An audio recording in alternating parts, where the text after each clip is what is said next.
We all intuitively knew there was a problem. We just didn't know the scale of it. As participants in our qualitative studies say, we know this affects a lot of women. We know this affects a lot of our colleagues. We just don't know the scale of it. So this was our attempt to show what that problem is. This is just about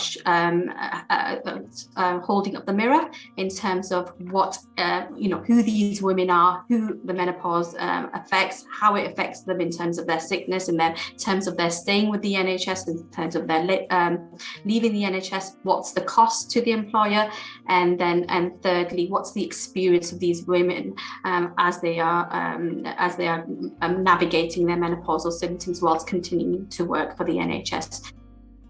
I think the report's really important, and I think the reason for its importance comes from a few different sources.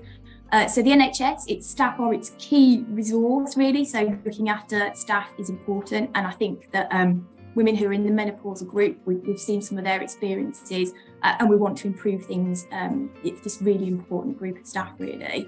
But also on a wider aspect, the menopause a few years ago wasn't really talked about, and that seems to be changing. But I think any sort of talk or insight into how the menopause affects people from any walk of life, any role, actually talking about it is just really important, breaking down those barriers and having that discussion. This report is especially important as it brings together available evidence, qualitative, quantitative and economic evidence on the experiences of women working in the NHS who are going through the menopause, and also the potential costs to the NHS as well.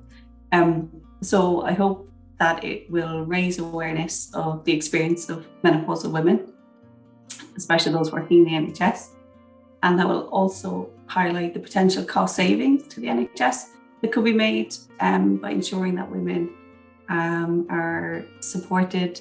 And it would be great if it could encourage all NHS organisations to ensure that they proactively establish different policies and procedures to support women and ensure that they can access the support that they need to remain in the workforce as well.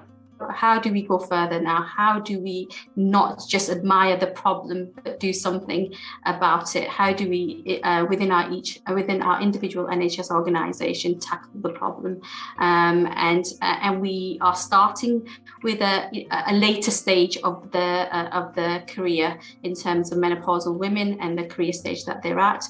But what we would like to do is go backwards a little bit. What are the issues facing working women in the middle of their careers, when they're having their children, when they're having looking after their children, what's happening at the early phases of